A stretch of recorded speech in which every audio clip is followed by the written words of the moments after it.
ratio of supplementary and complementary angles of an angle is 5:2, then the value of angles will be। और यदि आप हिंदी में देखेंगे, यदि किसी कोण के संपूरक और पूरक कोण का अनुपात 5:2 है तो कोण का मान क्या होगा।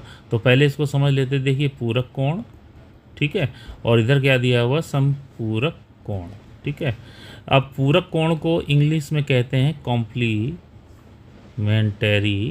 एंगल, ठीक है, और इसे कहते हैं सप्लीमेंटरी एंगल, ठीक है। और ये होता है 90 माइनस एक्स, ये होता है 180 माइनस एक्स।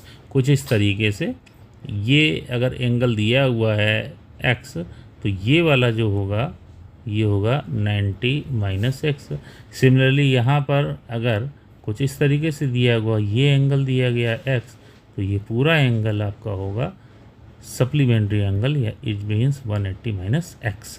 तो यहाँ पर अब इसको याद करने का तरीका, अक्सर इसमें डाउट हो जाता है, और ये ध्यान रखिए कॉम्पिटिटिव लेवल पर ये क्वेश्चन कॉम्प्लीमेंट्री सप्लीमेंट्री का अक्सर कर पूछा जाता है। तो देखिए सी अल्फ़ाबेटिकली सबसे पहले आता है और एस अल्फ़ाबेटिकली बाद में आता है।